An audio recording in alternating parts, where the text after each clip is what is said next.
Ya, selamat malam Bapak Ibu semuanya. Coba boleh kasih reaction dulu deh, gimana sih perasaannya hari ini? Apakah yang lagi ada yang happy, ada yang aduh lagi kurang sehat, atau semuanya? Kalau saya sih sukacita sekali bisa berkumpul lagi walaupun lewat Zoom ya. Karena sebenarnya kita tadinya mau onsite nih Pak Pendeta, tapi karena memang waktunya timingnya aduh belum bisa, jadi ya nggak apa-apa deh kita tetap tidak apa kita tetap kumpul melalui Zoom ini. Nah, untuk tema kita kali ini layakkah Alkitab dipercaya? Oke Pak, selanjutnya untuk doa pembukaan saya persilakan waktu dan layar Ibu Penatua Ita Napitupulu. Iya, terima kasih Miss. Oh iya, sebelum doa nanti Miss diingetin aja kalau ada yang apa namanya yang partisipasi paling aktif Ya, gitu, dia akan dapat hadiah. Pas banget nih. iya Alkitab ya Bu ya, masih Alkitab TB2. Yang tulisannya gede-gede kan Bu ya? Seneng Requestnya gitu. Ada yang mintanya tulisannya gede-gede.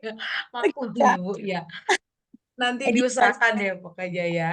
ya. Baik Ibu, silakan waktu Oke, dan layar. mari kita bersatu di dalam doa. Bapa kami yang terkasih, Tuhan Yesus, kami datang kepadamu pada malam hari ini. Kami mengucap syukur Tuhan untuk keadaan kami saat ini, apapun yang sedang kami alami, kami bersyukur karena kami tahu Tuhan tetap ada bersama-sama dengan kami.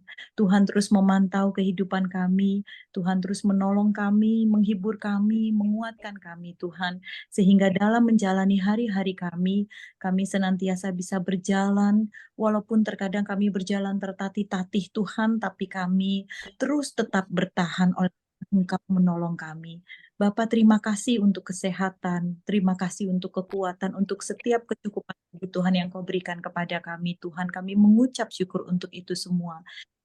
Ini kami bersama-sama, Tuhan, bisa berkumpul di dalam media Zoom, Tuhan, untuk kami mendengarkan PA, pemahaman mengenai layakkah Alkitab dipercaya. Tuhan sendiri yang memberkati pendeta menyampaikannya, dan kami semua anak-anak-Mu Tuhan, kami juga buka hati dan pikiran kami, sehingga kami juga bisa menerima apa yang akan disampaikan dengan baik seturut dengan kehendak-Mu. Terima kasih Bapa, kami serahkan PAI dalam tangan pengasihan-Mu. Dalam nama Tuhan Yesus, kami berdoa, kami mengucap syukur. Amin. Terima kasih Ibu Penatua Ita. Selanjutnya kita mau angkat pujian dulu. Bapak, Engkau sungguh baik ya. Kita bersyukur kita punya Allah yang luar biasa baik. Eh, dalam susah maupun senang, Allah tidak pernah meninggalkan kita. Kita boleh sambil bernyanyi ya, memuji Tuhan. Bapak, Engkau sungguh baik.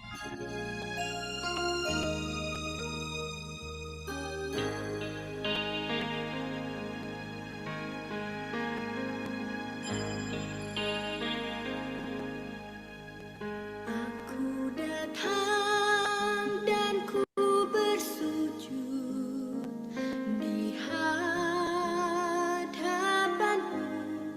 Ku rasakan indah hadirat-Mu.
Telah ku buka mata hatiku dan seluruh jiwaku untukmu, nikmati firman-Mu.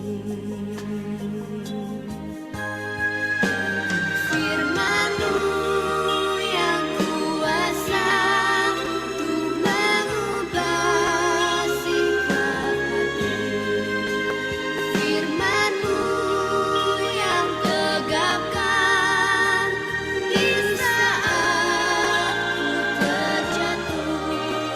Penuhkanlah bejanaku dengan air sungai-Mu.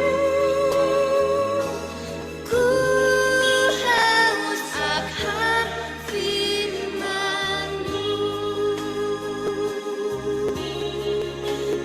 Penuhkanlah bejanaku dengan air sungai-Mu.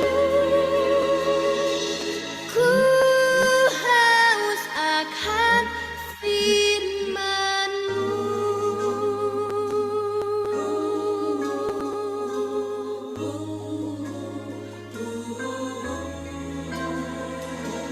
Ku haus akan firman-Mu.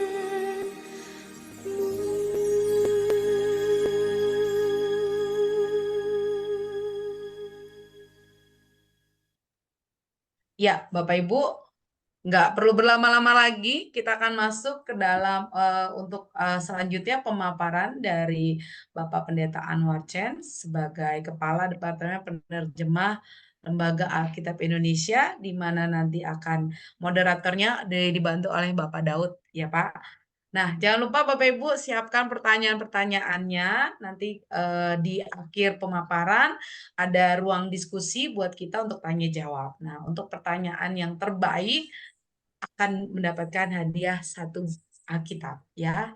Silakan Pak Pendeta Anwar dan Pak Daud, saya serahkan. Terima kasih Bu Cindy. Baik, Pak. Ya. Selamat malam Bapak Ibu sekalian, selamat malam Pak Pendeta Anwar Chen ya. Ini kali kedua kita akan bahas tema ini Pak Pendeta ya di gereja kita yang sama. Ya, Berharap selamat sih, malam. iya berharap sih di PA malam ini juga akan banyak hal-hal baru yang perlu kita akan dalami bersama. Baik Pak Pendeta, tanpa harus diperkenalkan kembali, langsung aja kita ke pemaparannya ya Pak Pendeta ya. Ya, baik Pak.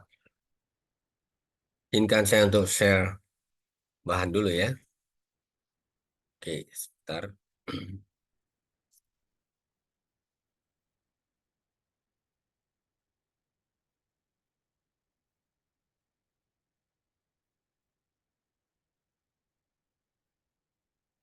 Apakah bisa dibaca? Cukup jelas ya Pak, Ibu Bapak sekalian? Sudah, Pak? Sudah Pak, Ya, kelihatan baik. Pak. Selamat malam buat kita semua sekali lagi. Hari ini saya menjadi teman untuk berdiskusi ya tentang Alkitab. Memang Alkitab kita ini udah tua sekali gitu. Lalu bisakah ini dipercaya? Tema ini tentu relevan karena di luar sana hingar-bingar ya orang meragukan Alkitab, menganggap Alkitab palsu dan sebagainya. Jadi kita perlu melihat dari dalam Alkitab sendiri, lalu apa yang terjadi di luar Alkitab untuk bisa semakin jernih melihat berbagai-bagai diskusi, gugatan tentang Alkitab kita ini ya. Nah, untuk bicara Alkitab saya harus mulai dari Alkitab sendiri. Jangan sampai kita bicara tentang Alkitab, kita tidak baca Alkitab. Nah, ini dia. Saya mulai dengan ini.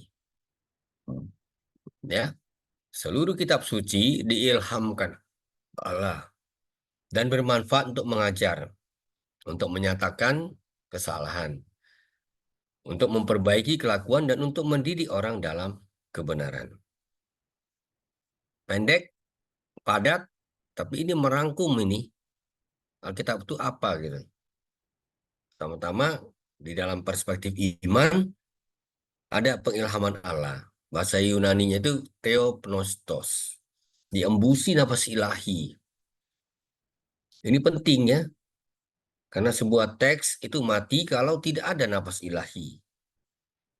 Seperti yang kita baca di Kejadian ya.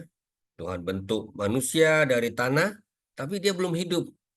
Dia baru hidup sesudah ada embusan nafas ilahi.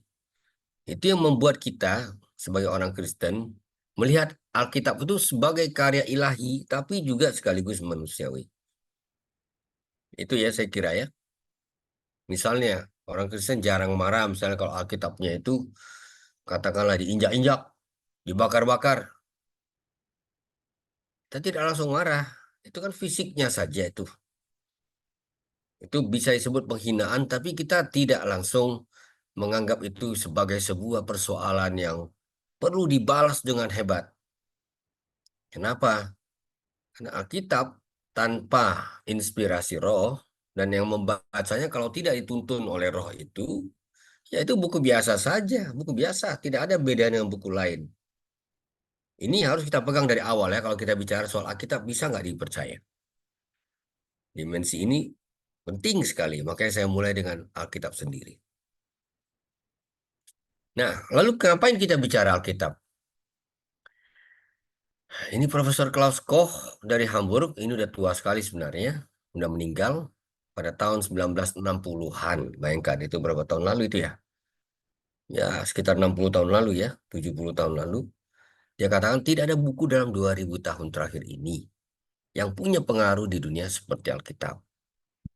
Saya kira sampai sekarang ini masih benar. Banyak tulisan pemenang Nobel, karya-karya ya sastra yang hebat sekali. Tapi ya saya tidak berlebihan, tidak mau juga terlalu ekstrim mengatakan itu tidak sebanding dengan Alkitab. Buku mana yang penulis-penulisnya itu tidak diketahui berapa banyak, tetapi ditulis dalam jangka waktu lebih dari 1000 tahun. Ini buku aneh ini memang ini. Ya. Jadi kita nggak mau langsung heboh gitu. Ya ada buku yang diklaim ditulis oleh satu orang. Ya nggak apa-apa. Banyak buku-buku agama itu ditulis oleh satu tokoh. Nggak apa-apa gitu. Memang itu keyakinan yang harus kita hormati betul-betul. Tapi Alkitab kita karakternya sangat berbeda. Ya, tulis lintas zaman, bahkan mayoritas tidak kita ketahui nama sebenarnya. Injil Matius, oh jangan percaya Matius langsung yang menulisnya. Itu tradisi yang mengatakan ini Injil Matius. Karena dalam teks Matius tidak disebutkan siapa penulisnya. Ya itu ya. Lalu kita jangan lupakan juga sisi negatifnya. Tidak ada buku yang lebih banyak dikritik, dipersoalkan kebenarannya daripada Alkitab. Kalau saya menambahkan catatan, tapi toh tetap bertahan. Pengkritik-pengkritiknya udah hilang dalam perjalanan waktu. Tapi Alkitab masih berbicara. Saya berbicara saat ini tentang Alkitab, saya tahu, ya katakanlah nggak sampai setengah abad lagi, saya sudah hilang juga dari peredaran. Tapi buku ini akan terus berbicara. Ini kita betul-betul bukan hanya diskusi ilmiah, ini soal perenungan juga ya, yang sangat penting kita lihat bersama. Nah, top 10 most read books in the world. Ya. Jadi kalau kita lihat di sini, wah ini dia. The Holy Bible masih yang tertinggi, tapi jangan lupa ada imbangnya juga. The quotations from Chairman Mao Zedong. Ya, apa boleh buat. China itu penduduknya itu miliaran. Ya, Harry Potter. Wah, ini urutan ketiga ini. Orang sekarang malah lebih mau ngantri menunggu Harry Potter terbit. Siapa di sini yang menunggu LAI mau terbitkan Alkitab? Mari kita sama-sama mengaku. Wah, ini Harry Potter sebelum terbit itu nunggu itu di Jepang itu pernah ada berita. Mengular tuh barisan karena sedang dicetak. Orang berebut-rebut untuk menunggu cetakan itu. Aneh ya. Tapi itulah orang lebih percaya fiksi daripada apa yang tertulis di dalam Alkitab.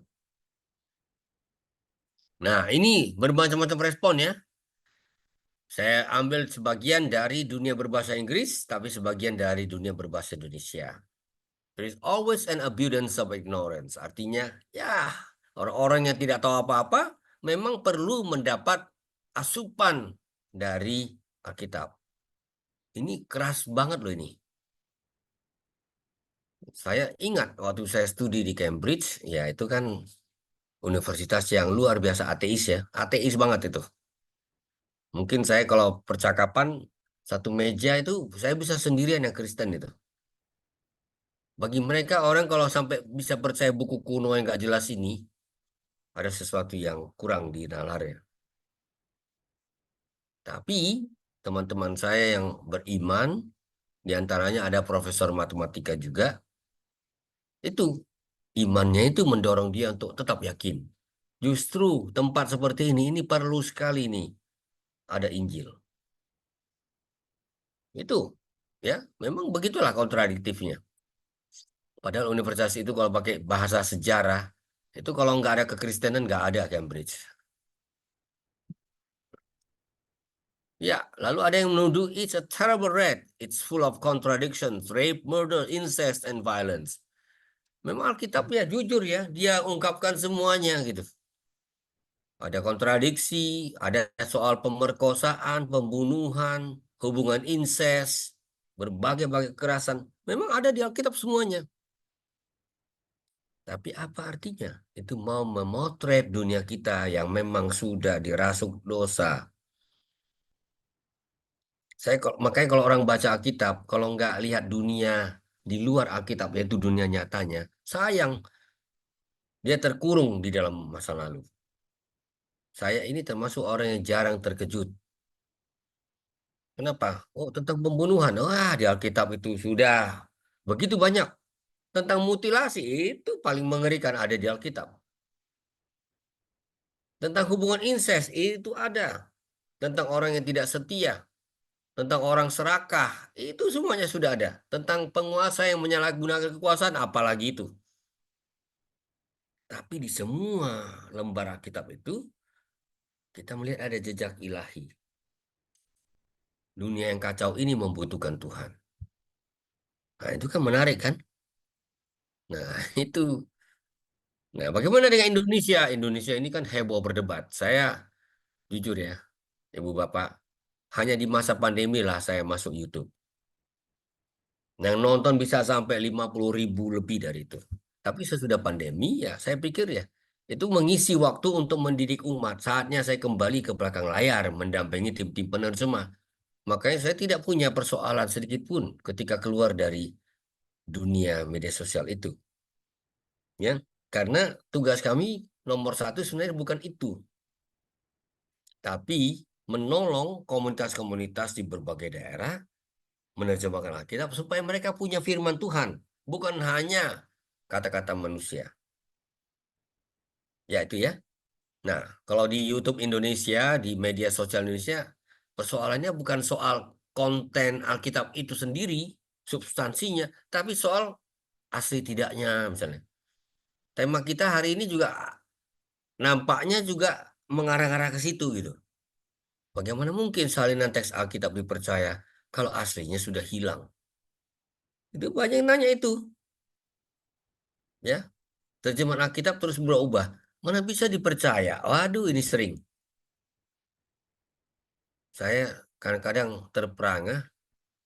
Rupanya apa yang saya ucapkan misalnya dalam waktu seminar Alkitab di kanal LAI itu dicuplik gitu. Lalu saya dipertentangan dengan siapa gitu. Heran saya. Rupanya ini zaman di mana semuanya dibuat seperti itu. Jadi saya tidak tahu tanpa izin saya. Teman saya di Amerika, di Eropa pernah katakan, oh kalau di sana Bapak sudah bisa sue itu orang. Masuk ke soal pengadilan itu. Memakai-makai identitas orang tanpa izin. Ya itulah di Indonesia beda kan. Kemudian apa? Sangat sering di Indonesia dipersoalkan kitab Injil itu beda-beda isinya. Ya wajar karena memang sudah dipalsukan. Ya itu antara lain ya. Nah, mari kita mulai meninjau semua ini secara sejuk lah ya, bening. Pertama, kita mengakui fakta dasar. Semua yang kita baca ini awalnya adalah komunikasi lisan. Sebelum ada Alkitab, ya orang menyampaikan firman Tuhan itu ya lisan. Nabi-nabi bernubuat lisan. Lalu kalau lisan apa yang terjadi? Ingat, simpan dalam hati. Ya, nggak ada nyatat-nyatat, nggak ada. Nomor satu kalau orang menyatat, ingat, simpan dalam hati. Wah, ini kenapa layar saya begini nih? Ya sebentar Pak, Di ini kayak kita ada jelas yang kok, Pak. suara. Sebentar Pak. Sorry. Oh, kecoret-coret gitu ada yang ini kali ya, yang Enggak, saya hanya mencoret. bertanya. Kalau tidak mengganggu, saya lanjut aja. Iya, ada yang nggak sengaja tercoret-coret itu di Oh, nggak gap apa-apa. itu. Baik, Baik, Pak. baik. Oke, Kalau Pak. itu, ya, nggak sengaja tidak apa-apa. Firman Tuhan sudah diteruskan turun-temurun jauh sebelum orang tahu baca tulis. Ini sangat penting kita ingat. Orang sekarang ini sering mengalami anakronisme, salah zaman. Misalnya, dia baca Alkitab. Dia pikir baca Alkitab seperti saat teduh, bisa baca Alkitab pribadi. Ini tidak mungkin di zaman kuno. Tidak mungkin. Ya, satu gulungan saja ada di satu komunitas itu sudah hebat. Nggak ada saat teduh sama sekali, tidak ada. Yang ada adalah mendengarkan pembacaan firman Tuhan. Jadi banyak orang salah zaman, ya. Karena itu misalnya baca Alkitab saat teduh itu nggak boleh dijadikan hukum. Itu harus jadi kegembiraan. Karena di zaman Alkitab sendiri itu tidak ada semuanya. Orang pergi ke pusat-pusat ibadah, dengarkan pembacaan Torah, itu mereka rekam dalam hati. Gak ada buku yang bisa mereka bawa, gak mungkin. Apalagi waktu itu belum ada bentuk buku ya. Semuanya masih berbentuk gulungan, bahkan ada di tanah liat. Itu mau diapakan? Gak mungkin. Kedua, plus orang tidak tahu baca tulis. Jadi dulu kalangan imam, kami para pendeta ini, klerus ini, oh itu orang-orang yang paling terdidik. Zaman sekarang aja itu jadi berimbang bahkan kami di bawah. Tapi kalau dulu, oh ya kami orang-orang yang paling terdidik. Orang lain tidak tahu baca tulis, kami harus tahu, bukan hanya boleh, harus tahu. Karena harus baca Torah, harus baca teks-teks suci. Ya, kalau semua disimpan dalam ingatan, ya ini di barat ini kan skeptis ya, semua diragukan. Ah, kok gitu. Ingatan kan memang biasanya salah. Itu lagi-lagi salah zaman. Orang yang mempersoalkan ini salah zaman. Kalau orang tidak dimanja oleh gadget,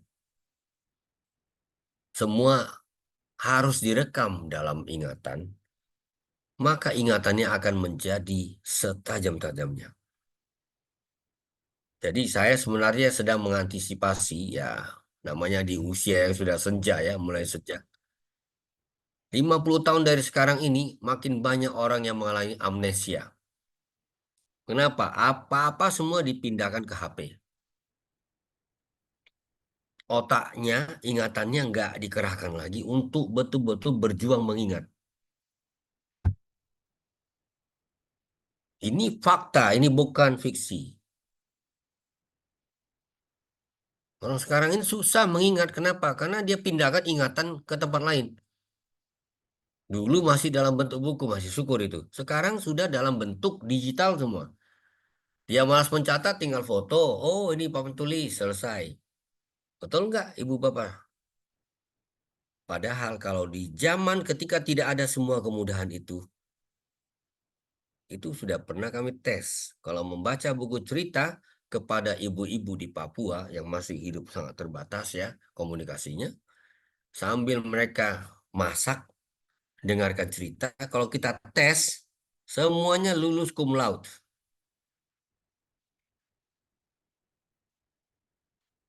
Karena ingatannya sangat tajam. Itu jangan anggap enteng itu. Orang-orang yang masih hidup di dalam zaman yang mengadakan ingatan. Itu faktanya. Ini bukan sekedar cerita, memang begitu. Ya, Alkitab juga menunjukkannya semuanya awalnya firman Tuhan itu semua lisan. Apa yang kau perintahkan padamu harus kau taruh dalam hatimu. Nah, ini ingat kan? Kau ajarkan berulang-ulang. Ya oke, berarti mempercakapkan, membicarakan dalam semua aktivitas. Itu dia. Jadi totalitas ya ada di situ. Nah, meskipun demikian kita mengakui semua yang serba lisan toh akhirnya tetap terbatas. Maka kemudian ketika orang makin maju, hidup memerlukan efisiensi, orang menciptakan aksara. Disitulah mulai yang disebut dengan tulisan. Ya, jadi itu ketika Alkitab kita sedang terjadi, wah sebagian masih lisan, tapi ada yang mulai dituliskan beriringan. Ya, jadi Alkitab bahkan mencatat Tuhan pernah menulis, yaitu 10 firman Tuhan itu ya. Tapi saya sendiri yakin yang dimaksud itu bukan Tuhan sedang menulis, bahwa Tuhan di dalam hal ini mengesahkan 10 firman itu. Kalau Tuhan menulis pakai alat apa? Jarinya seperti apa? Kan itu jadi. Ini bahasa antropomorfis. Tuhan dibayangkan seperti manusia. Nah, ada yang berpikir Alkitab itu ketika dituliskan, itu didikte kata demi kata. Itu yang membuat dia bisa dipercaya. Tapi coba lihat. Di Yeremia 36, pernah nubuat Yeremia disalin oleh muridnya, yang juga sekretarisnya ya, Baruh. Lalu itu kemudian dibacakan depan raja, raja marah karena biasanya nubuat nabi itu pedas. Dia gunting-gunting, dia masukkan ke dalam api. Tapi Baruh menuliskan ulang nubuat itu. Bahkan kemudian tambahi sana-sini. Jadi ini menggugurkan pandangan yang mengatakan, Alkitab itu detailnya titik koma kata-kata itu tidak bisa salah, tidak bisa berubah. Ini faktanya adalah ya gulungan nubuat Nabi Yesaya yang pernah dibakar dengan api itu disalin ulang dan ternyata nggak 100% sama. Tentu pesannya masih sama. Ya, mari kita lihat sekali lagi. Begitulah prosesnya. Ada beragam proses penyusunan, ada yang didikte, ada proses dibukukan, kemudian ada proses seleksi. Ya, kadang-kadang kitabnya yang digunakan sudah hilang. Misalnya kitab Orang Jujur, Sefer Hayashar, ya, itu sudah hilang. Kita nggak punya lagi kitab ini. Tapi masih disebutkan di dalam kitab Yosua misalnya. Ya, kalau begitu apa yang membedakan Alkitab dengan buku biasa? Kalau kita udah bicara begitu, terus terang aja, ini bukan hanya soal nalar ini soal iman. Seorang bisa percaya kepada Alkitab, itu bukan semua yang dikatakannya itu masuk akal. Maaf, saya catat tebalin ini. Tapi bahwa dalam perspektif iman, rupanya orang-orang beriman, umat Tuhan, itu percaya. Ya, percaya, kata percaya yang sangat penting. Bahwa yang menulis Alkitab itu memang manusia, tetapi itu diinspirasi, didorong oleh pengarang ilahi. Itu Allah sendiri. Tapi karena disebut inspirasi, pengilhaman, itu tidak sama dengan merasuki. Kenapa? Kita bisa buktikan itu, karena Alkitab juga menunjukkan itu. Kalau dirasuki, harusnya Alkitab kita bahasanya rata semua. Tidak ada perbedaan-perbedaan. Tapi ternyata Tuhan begitu menghargai variasi kemampuan manusia yang berbeda-beda. Nah, kalau saya baca Injil Markus dalam bahasa Yunani ya, Markus itu sederhana sekali kalau dibandingkan dengan surat-surat Paulus. Terasa dalam bahasa Yunani.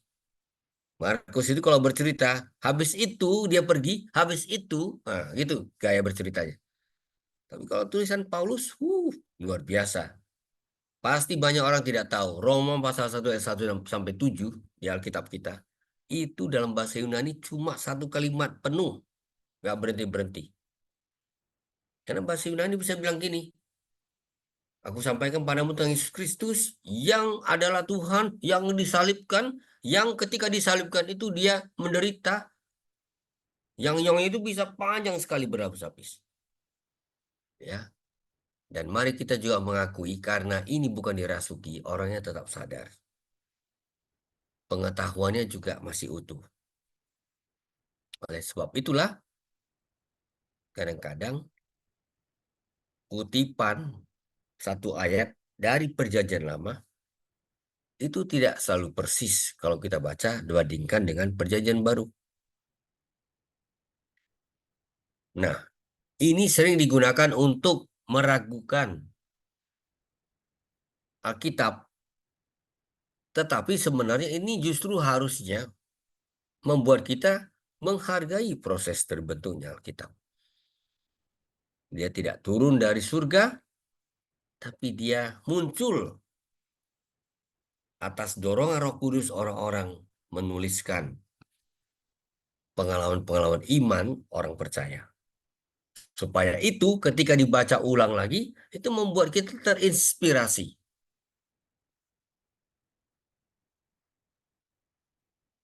Pertanyaan lain, kadang-kadang ini ada gugatan lagi nih, banyak yang meragukan ini. Loh, kan tidak ada lagi tulisan tangan asli. Maksudnya adalah naskah yang tulis Yesaya kah? Atau orang lain. Benar, tidak mungkin ada tulisan asli. Karena naskah, papirus misalnya itu dibuat dari sejenis pokok pandan, mana mungkin dia bertahan ribuan tahun. Kalau ada oksidasi, itu bahasa yang sedikit lebih ilmiah, terjadilah pembusukan dan kerusakan, peluruhan. Ya. Nah, jadi begitupun teliti disalin, tetap aja dalam salinan-salinan yang sudah ribuan tahun ini ada variasi-variasi. Jadi kita tidak mau percaya sebuah buku dari 2000 tahun lebih yang lalu itu bisa disalin sampai titik komanya tidak ada yang berubah. Malah sesungguhnya harus berubah dalam proses waktu. Ambil contoh. Kenapa untuk orang yang sama dalam kitab yang berbeda digunakan istilah yang berbeda? Isboset. Itu dalam kitab Tawari disebut Esbaal. Yerubeset. Ya. Itu ternyata ada variasi yang menyebutnya Yerubaal. Kenapa digunakan Boset dan Beset? Karena ini berarti kejijikan, sesuatu yang menjijikan. Dan itu ada hubungan dengan kata Baal, Esbaal. Jadi penolakan terhadap Baal. Nah, disalin. Apakah salinan itu dapat dipercaya? Ketika Yesus berhadapan dengan lawannya, dicobai di padang gurun, dia jawab, ada tertulis. Kalau disebut ada tertulis, berarti dalam kitab Taurat. Manusia hidup bukan saja dari roti, misalnya. Ya, dalam kitab Roma pun, seperti tertulis. Tidak ada yang benar, seorang pun tidak. Jadi meskipun dari salinan ke salinan, itu bukan berarti kitab atau teks yang diambil itu patut diragukan. Dan kita memerlukan bukti. Dan ini sebentar saya ceritakan. Nah, ada pertanyaan besar. Apakah salinan-salinan Alkitab dari berbagai manuskrip yang kita miliki itu masih otentik? Di sini ada sebuah sejarah yang menarik. Singkat saja saya ceritakan. Ya, naskah-naskah Ibrani yang kita pakai untuk menerjemahkan sebenarnya adalah naskah hasil salinan kaum Masoret. Mereka begitu berdedikasi. Jadi yang mereka salin itu kemudian dirapikan. Itu yang disebut dengan Kodeks Leningrad. Ya. Nah, ini sebelum adanya penemuan naskah-naskah Laut Mati. Lalu tahun 1947, tanpa sengaja seorang gembala domba mencari domba yang hilang. Dan ketika dilemparkan batu, ternyata yang bunyi adalah tempayan. Isinya apa? Gulungan-gulungan salinan yang sangat kuno. 2200 tahun lebih. Nah, lalu dibandingkan kan, kalau di dunia yang sangat menghargai penelitian, itu dibandingkan penting biarkan teks ini berbicara begitu. Ya, ini visualisasi saja. Mulai 1947, akhirnya ditemukan 800-an naskah di gua-gua dekat Qumran. Dan 200 gulungan itu berisi kitab-kitab dalam Alkitab. Ya, ini contohnya gulungan Nabi Yesaya yang sangat otentik. Karena ketika dibandingkan dengan salinan yang lain, termasuk teks Masoret, wah, banyak sekali perbedaannya, tapi kecil-kecil. Terutama dalam soal ejaan. Ya, itu dia. Jadi kalau orang menuduh, wah, salinan kita sudah dipalsukan, oh, tunggu dulu. Dasarnya apa? Karena justru perbandingan antara Laut Mati, naskah Laut Mati, dengan naskah lain yang digunakan sebagai dasar, itu selisih waktunya 1200 tahun. Tidak gampang itu kita percaya. Karena ya coba, di Indonesia ini kalau ada naskah ditemukan usianya 600 tahun, itu sudah dianggap benda yang luar biasa bersejarah. Kita bicara tentang ribuan tahun ini. Nah, apa kesaksian tentang teks Masoret? Para tua-tua disebut soferim sebab mereka menghitung setiap huruf dalam Torah. Mereka katakan huruf Vav dalam kata Gahon adalah konsonan yang di tengah Taurat. Ya, Daros, Dares itu kata tengahnya. Jadi bayangkan supaya salinan mereka ini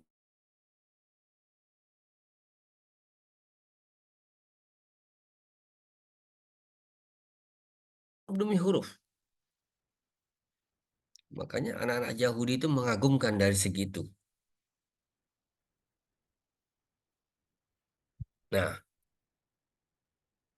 tidak hanya perjanjian lama, dalam perjanjian baru pun kita mempunyai begitu banyak naskah yang otentik. Ya. Tapi yang namanya orang-orang keberatan ya bisa juga ini diragukan. Karena papirus-papirus ini memang menyimpan salinan-salinan paling tua dari sebuah teks. Tapi juga dia tidak langsung bisa mengkonfirmasi bahwa ya teks-teks ini begitu selaras, sama sekali tidak ada perbedaan. Tapi perbedaan itu tidak sampai menggugurkan soal kesahihan. Karena perbandingan dari berbagai naskah menunjukkan justru perjanjian baru kita secara umum telah disalin dengan ketat. Nah, jadi yang kita miliki sekarang ini sangat otentik. Sebuah papirus dari tahun sekitar 135, ternyata kalau dibandingkan dengan salinan-salinan kemudian, sama isinya. Hebat ini. Pertanyaan lanjutan. Kalau begitu bagaimana dengan terjemahan? Ini juga sangat ramai didiskusikan di berbagai media sosial. Apakah sebuah terjemahan kalau sudah diperbarui, itu menunjukkan yang lama salah? Kan itu. Ini zaman di mana berbagai gejala sedang dibenturkan. Dan untuk konsumsi media sosial itu tentu terbukti laris manis. Nah, saya sengaja kutip ya, satu bahasa Ibrani, kol basar hatsir, kol kasdo, ketsi hasade. Sedangkan yang dikutip di dalam surat Petrus, pasasars hos kortos, kai pasadoksas autes hos antos kortu. Dua bahasa berbeda, bukan hanya secara leksikal, dari struktur bahasa, tata bahasa berbeda. dari rumpun bahasa yang tidak ada hubungan. Tapi bisa dipindahkan pengertian-pengertiannya dengan akurat, dengan jelas ke dalam bahasa lain. Jadi Alkitab sendiri sebagai contoh. Nah, oleh karena itulah, khususnya dalam lingkungan United Bible Societies, lembaga-lembaga Alkitab sedunia, kami itu kalau menerjemah Alkitab itu harus pakai referensi terbaik. Misalnya, ini perjanjian lama dari Biblia Hebraika Stuttgartensia. Itu terbitkan lembaga Alkitab Jerman. Perjanjian baru The Greek New Testament. Itu terbitkan juga oleh lembaga kitab Jerman United Bible Societies. Ini contoh. Jadi manuskrip yang banyak itu, ya saya sendiri baru satu manuskrip isinya lebih dari 7 meter. Sekarang sudah dimasukkan jadi satu, disunting, lalu diterbitkan dengan kertas super tipis. Kita tinggal menikmati. Jadi tidak ada alasan sama sekali kalau berdasarkan perbandingannya, sebuah naskah usia 1000 tahun dibandingkan dengan sebuah naskah usia 1200 tahun. Terpautnya itu lebih dari 1200 tahun. Ternyata secara umum sangat otentik. Nah, dalam terjemahan, soal akurat itu tidak harus harfiah. Misalnya, salah satu pandangan yang paling terkenal tentang hidup ini, itu diambil dari doa Bapa kami.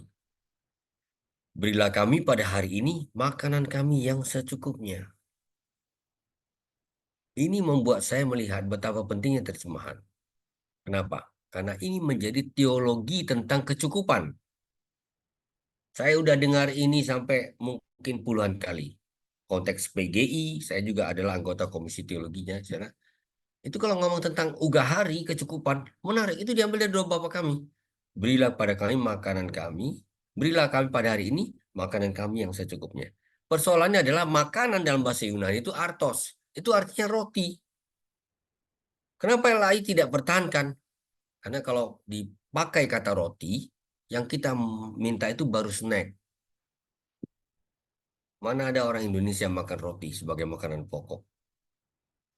Ya, saya sendiri yang sudah bertahun-tahun tinggal di Eropa, Amerika, tidak minat tiap hari makan roti. Nah, contoh lain, kata ruah. Ini sekaligus suatu bahan yang juga membuat kita sadar terjemahan yang kita miliki sekarang, terjemahan baru, itu terbit tahun 1974. Dikerjakan mulai tahun 1950-an. Nah, itu juga perlu ditinjau karena sebagian sangat harfiah. Misalnya ini, ketika rombongan Nabi yang dari Yeriko itu melihat dia dari jauh. Dia di sini maksudnya adalah Elisa ya. Mereka berkata, roh Elia telah hinggap pada Elisa. Ini kelihatan benar karena ruah bahasa Ibrani bisa diterjemahkan roh. Tapi kalau ini dimengerti mentah-mentah, wah ini satu keyakinan yang gaib ini. Roh manusia bisa hinggap pada manusia lain. Makanya ini yang membuat kita harus membarui terjemahannya menjadi TB2. Kan gitu. Maka jadi kuasa Elia telah pindah kepada Elisa. Dan itu benar. Karena Elisa kemudian bisa melakukan mukjizat seperti Elia. Nah, kita juga boleh ingat bahwa terjemahan itu, kalau kita bicara soal keterpercayaan itu, jangan sampai disalah mengerti terjemahannya. Alkitab TB yang dipakai pada waktu lalu, itu punya kata ganja. Dibuatnya pula 2 jala-jala untuk ganja yang ada di kepala tiang itu. 1 jala-jala untuk ganja yang satu, dan 1 jala-jala untuk ganja yang kedua. Ini pembaca kalau kritis, bingung ini. Ini tempat penyimpanan ganja apa ini? Padahal kalau kita lihat di dalam bahasa Ibrani, koteret. Sif'a al koteret hayakat, sif'a la koteret hasenit. Koteret itu tiang atas bangunan. Tentu berarti kita perlu perbarui terjemahan yang sudah lama kita kenal. Ya, termasuk ini. Roh Tuhan telah mundur daripada Saul dan sekarang ia diganggu oleh roh jahat yang daripada Tuhan.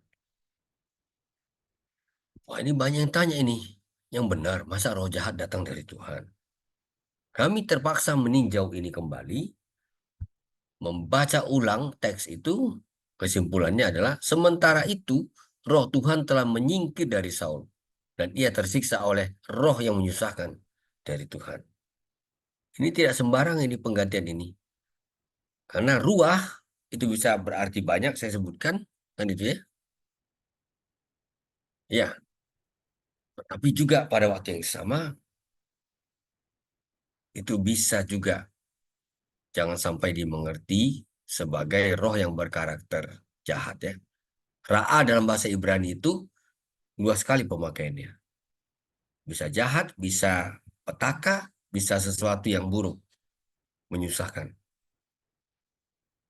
Nah, akhirnya saya mencatat tuduhan-tuduhan tentang terjemahan sebagian memang oleh karena memang terjemahan bisa dipelintir.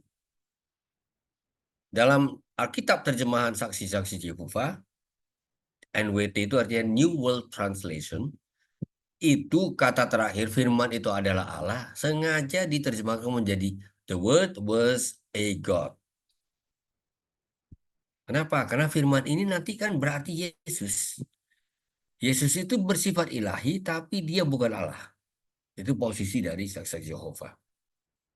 Nah, terjemahan Alkitab bisa dipelintir.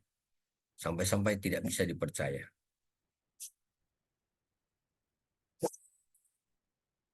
Maaf, izinkan saya buka dulu. Aduh, ini udah pulang ini yang lain, sehingga saya harus izin. Ya, terima kasih. Ya, Martin Luther misalnya mengatakan, kalau terjemahan mau dipercaya, itu yang menerjemahkannya itu memang orang-orang yang tidak berjiwa sektarian. Ya, kalau orang-orang yang memang berjiwa sektarian, itu akan cenderung menghasilkan terjemahan yang memang patut diragukan. Ya, saya tidak mau berlebihan mengatakan salah satu komitmen LAI adalah tidak tunduk pada ajaran gereja manapun. Katolik, Protestan, tidak tunduk. Dia kembali kepada teks sumber. Jadi tugas kami memang itu, mengawal supaya jangan terjemahan ini bisa dipelintir ke doktrin tertentu. Itu tidak mudah, tapi kami telah berusaha sedapat-dapatnya. Nah, akhirnya saya mengajak kita di sini untuk mensyukuri hakikat ganda Alkitab. Ini John Stott bagus mengungkapkannya. On the one hand, God spoke, determining what he wanted to say, yet without smothering the personality of the human authors. On the other hand, human beings spoke, using their faculties freely, yet without distorting the truth which God was speaking through them. Ini bagus sekali nih diungkapkan. Kalau bicara Alkitab itu memang begitu. Dia bisa dipercaya kenapa? Ada dua dimensi. Yang pertama, manusia yang bicara, betul. Ya. Tapi, maaf, Tuhan yang berbicara, dia mau bicara apa yang dia mau katakan, tetapi Tuhan itu tidak jadinya menyingkirkan kepribadian dari penulisnya. Tuhan tidak pernah merasuki penulis Alkitab. Sampai dia nggak punya kesadaran, dia tinggal menggerakkan tangannya menulis. Itu sangat jelas ya, kadang-kadang bisa timbul persepsi yang salah. Kalau Tuhan mengilhami, berarti penulisnya tinggal menuliskan saja. Itu jelas tidak benar. Nah, di sisi lain, betul manusia yang berbicara, mereka bisa menggunakan semua kemampuan yang ada pada dirinya, tetapi itu semua tanpa menyelewengkan kebenaran yang Allah sampaikan melalui mereka. Dua-duanya ini harus kita akui, sama seperti Yesus juga kita akui ya, dia adalah Tuhan dan manusia sekaligus. Akhirnya, ini yang saya catat, tetap inilah kitab yang membuat kita berhikmat. Sejak kecil engkau mengenal kitab suci yang memberi hikmat ya, dan menuntun kepada keselamatan. Jadi memang pertaruhannya sangat besar. Kalau Alkitab tidak dipercaya atau tidak dapat dipercaya, itu berarti soal keselamatan pun patut diragukan. Tapi kalau kita bicara Alkitab itu memang autentik, betul ditulis manusia, tapi di situ ada bimbingan roh, kita akan bisa sampai kepada keyakinan yang diungkapkan dalam 2 Timotius 3:15 ini. Ya, saya rasa itu dulu bahan awal untuk percakapan kita lebih lanjut. Saya kembalikan kepada Pak Ya, moderator ya. baik, terima kasih ya Pak Pendeta ya. Bapak Ibu cukup jelas ya pemaparan dari Bapak Pendeta Anwar Chen ya. Pak Pendeta ada beberapa poin yang saya tulis di poin ini sebelum Bapak Ibu yang lain akan bertanya ya. Yang pertama tentang kondisi di Cambridge Pak. Ini kayaknya mirip dengan situasi yang saya alami. Saya seorang guru Pak Pendeta. Ya. Nah, di dalam keadaan ini adalah di generasi mereka yang saat ini sangat susah untuk meyakinkan bahwa memang Tuhan itu ada, salah satunya. Kemudian yang kedua, kalau Tuhan itu ada, maka Alkitab adalah bagian dari kisah Tuhan itu yang menceritakan tentang Tuhan itu, maka Alkitab layak dipercaya. Nah, ini sangat susah Pak untuk mereka bisa terima itu. Jadi kadang yang Bapak sampaikan di awal tadi itu, kita sebagai orang yang berangkat dari iman mempercayai Alkitab, sedih melihat Alkitab itu barang yang diperlukan pada saat disuruh. Misal, kita kan kebaktian maka bawa Alkitab gitu. Setelah selesai itu Alkitab ini akan terletak di mana-mana gitu. Ya, syukur aja tadi penegasan dari Bapak menyampaikan jangan sakit hati gitu. Nah, kondisi yang terkini Pak di tempat saya adalah ketika ada terjemahan baru dengan terjemahan Alkitab baru sekarang, maka Alkitab yang lama itu Pak, kasihan sekali terletak di mana-mana. Nah, saya hanya terpikir Alkitab itu saya akan kumpul dan kirim mungkin ke daerah yang membutuhkan. Itu dulu pengantar saya Pak, nanti yang lain akan saya bahas lagi. Baik, ada pertanyaan Pak yang pertama nih dari Bapak Puat. Pak Puat saya izin baca ya Pak Puat ya. Ya. Pak Puat bertanya demikian Pak Pendeta. Apakah kita boleh menyederhanakan atau memaknai bahasa isi Alkitab ketika kita akan mengajar katekisasi bagi anak-anak yang berkebutuhan khusus, gitu ya? Jadi bisa nggak sih menyederhanakan bahasa Alkitab itu dengan bahasa yang lebih mudah dipahami oleh mereka yang berkebutuhan khusus? Kira-kira begitu Pak. Itu dulu yang pertama Pak. Ya, mungkin saya tambahkan sedikit tadi pertanyaan Baik, Pak. yang itu. Jadi artinya bahwa GKI tentunya tidak hanya GKI saja, tentunya kita kalau kita ingin menjadi gereja yang inklusif itu berarti kita harus menerima semua anak-anak atau siapa saja yang minta pelayanan dari gereja tanpa kecuali itu anak-anak yang mempunyai kebutuhan khusus, dalam hal ini disabilitas intelektual. Nah, apakah pada saat kita memberikan pengajaran atau katekisasi itu kita boleh menyederhanakan isi Alkitab itu karena kita tidak mungkin bisa tahu persis menyampaikan sesuai dengan apa yang dia bisa terima karena dia mempunyai kebutuhan khusus. Terima kasih. Baik, Boleh makasih saya tanggapi, Pak Puat. Pak, langsung? Ya, boleh Pak. Ya, malah itulah tujuan Alkitab.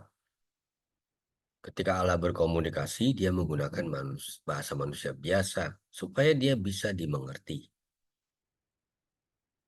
Jadi itu yang mendorong sebenarnya berbagai lembaga atau para penerjemah Alkitab untuk betul-betul tidak mempertahankan bentuk harfiah dari teks Ibrani atau Yunani. Semua disesuaikan dengan siapa yang akan membacanya.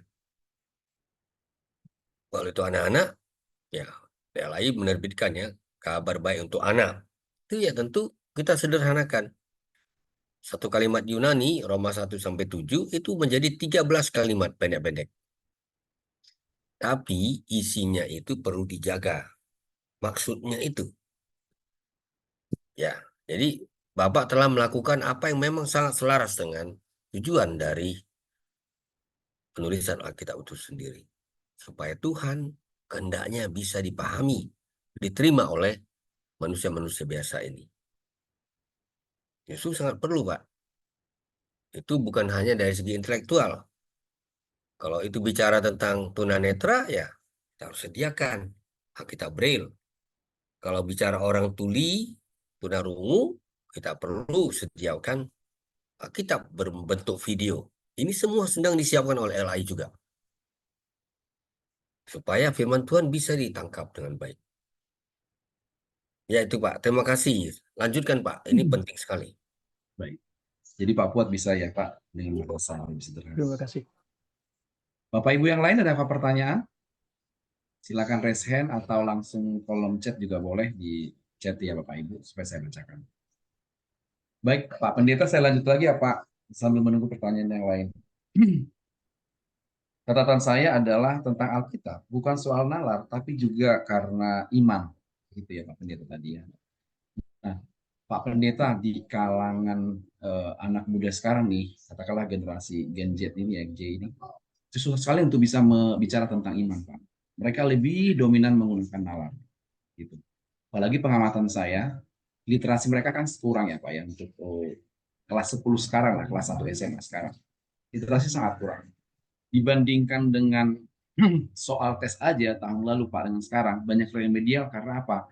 Memahami teks mereka nggak suka. Mereka lebih suka visualisasi, gambar. Gitu. Ya, ya. Nah, kira-kira kalau dari Bapak Pendeta sendiri, untuk bisa memunculkan iman itu bagaimana ya di generasi yang muda seperti ini? Ya. Iman tidak muncul dari usaha manusia ya. Tapi kita perlu membuka ruang supaya orang bisa berjumpa dengan Tuhan. Jadi memang tugas kita bukan untuk menghadirkan iman itu, tetapi mengizinkan supaya perjumpaan itu terjadi, misalnya melalui teks Alkitab. Oleh karena itu, untuk generasi Gen Z ya dan seterusnya yang sangat mengandalkan yang visual-visual, ya bukanlah percuma bahwa beberapa lembaga LAI sedang menuju ke situ juga. Ya, tahun berapa ya? Tahun lalu, bukan tahun lalu ya. Tahun sebelumnya, 2 tahun lalu, kami ke Amerika Serikat, ke Albuquerque ya. Karena di situ ada satu lembaga yang sedang menyiapkan semua rekaman audio Alkitab. Dan ternyata itu baru tahap awal. Sekarang mereka masuk ke visualisasi melalui video. Ya, jadi tentu kita menghormati perbedaan generasi ini ya. Ketika mereka ragu tentang Tuhan, bahkan tidak peduli tentang Tuhan, ya kita tidak perlu sampai marah dulu. Di balik itu sebenarnya ada sebuah pencarian spiritual sebenarnya. Tapi mereka mungkin bosan dengan Tuhan yang mereka dengar-dengar ini. Yang konvensional ini, yang kadang-kadang bahkan disalahgunakan namanya. Karena umat beragama tidak menghadirkan hidup otentik. Anak-anak ini kan kritis terutama itu ketika nggak sinkron gitu. Apa yang dia lihat dengan kenyataan. Atau didengar. Ya. Nah, tapi saya percaya pencarian mereka itu adalah pencarian soal makna ya. Kita sebagai orang yang sudah lebih banyak mengalami berbagai hal, perlu membuka ruang juga untuk dialog, untuk mengerti apa yang mereka inginkan, untuk kadang-kadang mengingatkan bahwa jangan bayangkan kalau hidup ini sudah aman, banyak duit. Kan gitu anak-anak sekarang berpikir ya, bisa beli handphone yang bagus, bisa punya pakaian, makan enak-enak, jalan-jalan dan sebagainya. Itu membuat hidup kita sudah sampai ke titik yang kita ingin capai.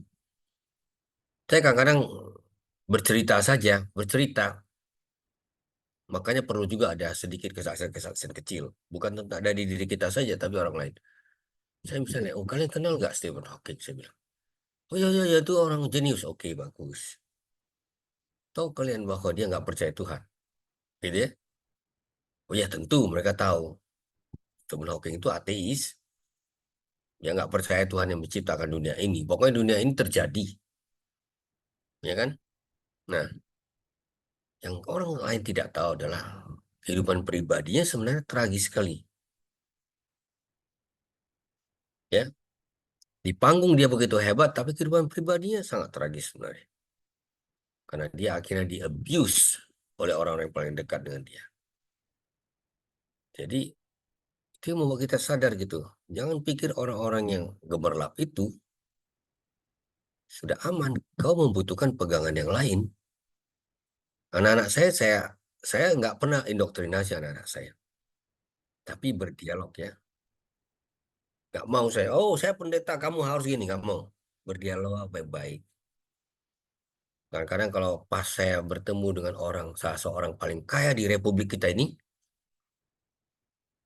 saya ingatkan pada mereka. Kamu kenal sini, oh, dia punya ini, punya. Uang sudah nggak kehitung. Tapi dia tetap membutuhkan pegangan. Ya anak-anak saya sudah tahu. Padahal saya orangnya kelasnya apa? Naik Gojek, naik busway. Tapi bukan itu ya. Jadi kita sendiri harus menunjukkan keyakinan itu. Ya, yang memberi nilai pada hidup kita bukan apa yang dari luar. Tapi apa yang kita bisa yakini tentang dia itu. Itu yang membuat kita betul-betul tidak melebih-lebihkan yang lain. Menghormati ya, tapi tidak melebih-lebihkan. Anak-anak saya tahu itu. Oh jadi Bapak udah ketemu sini. Sudah. Lalu gimana? Dia juga manusia biasa. Dia juga gelisah, saya bilang. Kalian mikir duit, dia nggak mikir itu lagi. Tapi dia tetap gelisah. Dan di situ dia tetap butuh Tuhan. Nah syukurnya dia mengandalkan Tuhan, saya bilang gitu. Jadi ada motivasi-motivasi ya. Tentu ada pengalaman-pengalaman lain ya. Saya pikir nggak ada satupun yang bisa mendata itu dengan persis. Kita lah yang paling mengenal siapa lawan dialog kita. Kalau itu anak-anak, siswa-siswi, ya memang kita harus cari celah. Bagaimana narasi-narasi yang mereka kenal itu menjadi sebuah peluang bagi kita untuk menyelipkan, melibatkan firman Tuhan. Ya itu Pak. Baik, sebelum Ini ke Pak Bapak Heru, tahu lah, Bapak lebih ahli dari saya suatu. Saya hanya sharing aja ini. baik, Pak. Ada beberapa poin sih yang saya dapat, Pak. Sebelum ke Pak Heru, saya serahkan Pak Pendeta. Nanti Ibu Ana sama Pak Paulus akan saya bacakan pertanyaannya ya, Pak. Ibu Bapak Ibu ya. Kita ke Pak Heru dulu. Silakan Pak Heru. Iya Pak Anwar, saya ingin bertanya satu hal Pak, sekaligus mewakili saudara-saudara sepupu kita Pak, Ya, yang ya Pak. selalu sering bertanya. Tadi BHS itu menjadi salah satu referensi yang secara internasional digunakan untuk diterjemahkan kepada bahasa-bahasa di mancanegara. Ya, Dan termasuk kita. BHS itu sendiri, termasuk kita ya Pak ya, dan BHS Ya, itu ya sendiri kita pakai itu. sebetulnya Ya. isinya mengacu kepada Masoret teks Teks Masoret. seperti teks Masoret seperti yang Ya. disimpan di dalam seperti yang kemudian dituangkan di dalam Kodeks Leningrad, Pak. Ya. Nah, pertanyaannya Pak, selain Kodeks Leningrad ini kan masih ada lagi Kodeks Sinaiticus, Kodeks Vatikanus. Ya. Nah, selain itu apalagi setelah ditemukannya Dead Sea Scroll, Pak. Ya. Dead Sea Scroll itu dalam bahasa Aramaik ya, Pak? Atau bahasa Yunani? Ya. Oke, nanti saya jawab, Nah, Pak. Ya. maksud saya pertanyaan adalah kalau teman-teman kita ini bertanya ke saya, itu kok kitab suci banyak sekali sih sumbernya. Nah, jadi yang benar tuh yang sumbernya yang mana mereka bertanya begitu. Walaupun kalau kita sendiri percaya, walaupun sumber yang paling sumbernya tentunya adalah tulisan asli dari para penulisnya, itu sudah tidak ada. Tetapi kita percaya pimpinan Tuhan memelihara penterjemahan-penterjemahan, memelihara salinan-salinannya, bahkan penerjemahannya juga Tuhan pelihara. Cuma ini kan kritikal ya Pak ya, jadi orang-orang bertanya kritis, yang mau dipegang tuh yang mana Pak? Ya. Mereka tanya ke saya, ke Pak Heru gitu loh. Kodeks Vatikanus, Kodeks Sinaiticus, Kodeks Leningrad, atau yang mana Pak Heru? Mereka bertanya. Nah ini jawabannya gimana Pak ya? Baik. Terima Terima kasih kasih, Pak Pak. Anwar. Saya jawab langsung ya. Ya. Ya Pak. Info-info lain saya akan bahas juga. Misalnya soal informasi aja dulu. Dead Sea Scrolls itu dalam berbagai bahasa. Ibrani, Aram, dan Yunani. Ya. Nah, kenapa kita begitu banyak variasi? Karena kita jujur. Ya, kita jujur gitu. Jadi kalau katakanlah, mari kita pakai bahasa paling sederhana. Kalau ada kitab Taurat itu harus dibaca di Yerusalem, ya, di depan umum. Sekali lagi saya catat, tidak ada kitab milik pribadi, tidak ada. Itu konsep sekarang. Dulu semuanya milik publik, milik komunitas. Nah, lalu kemudian ini mau dibacakan juga di Beersheba. Yang benar aja, nggak mungkin kan gulungan kitab yang di Yerusalem dibawa ke sana, sehingga yang di sini nggak ada gulungan lagi. Jadi sejak awal sebenarnya itu sudah melibatkan penyalinan, Pak. Itu betul-betul seperti itu. Kalau orang mau baca di Naftali, daerah situ misalnya, nggak mungkin dia harus datang ke Yerusalem, kan gitu. Atau yang Yerusalem dibawa ke sana, nggak mungkin. Jadi penyalinan itu sudah merupakan sebuah tradisi panjang sekali. Nah, pertanyaan yang paling mendasar adalah apakah salinan-salinan itu begitu berkontradiksi sampai sehingga kita nggak punya pegangan. Kalau ada variasi-variasi, itu malah yang paling wajar. Karena yang menyalinnya itu manusia biasa, yang nggak pernah dirasuki oleh Tuhan. Persoalannya tentunya adalah ada juga agama-agama yang kita hormati keyakinannya. Bahwa ada satu naskah yang tidak terganggu, betul-betul semuanya seperti itu. Oke lah, itu kan klaim, dogma, hormati saja menurut saya. Tidak usah kita berpolemik, karena itu bukan kitab suci kita. Tapi dari segi historiografi, penulisan sejarah, bisa juga muncul pertanyaan-pertanyaan tentang pandangan seperti itu. Andai kata Alkitab kita cuma satu salinan otentik, yang lainnya tidak ada lagi, padahal begitu banyak disalin. Menurut Bapak, lebih sesuai nalar nggak bahwa itu yang otentik? Ini saya bicara tentang metodologi, Pak ya. Asumsi-asumsi yang paling filosofis ini yang saya bicarakan ini. Mana lebih bisa diterima nalar bahwa variasi-variasi ini kita analisis, lalu kemudian kita bisa sampai kepada kesimpulan. Lebih mungkin ini dia yang otentik. Ini saya bicara tentang ribuan salinan ini, bukan hanya 300.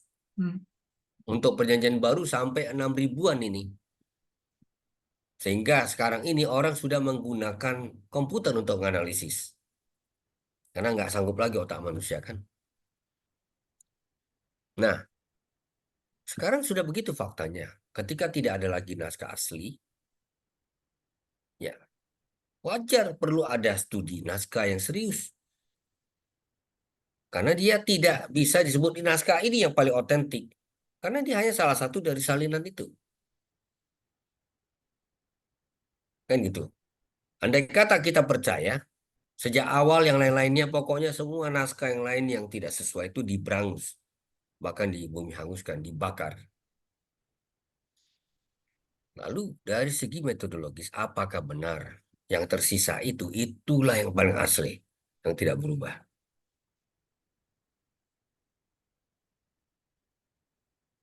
Jadi di situ Pak, jadi kadang-kadang saya lihat persoalan ini menjadi debat kusir. Dan sangat sulit di Indonesia ini bicara pada frekuensi yang memungkinkan kita tidak terjebak.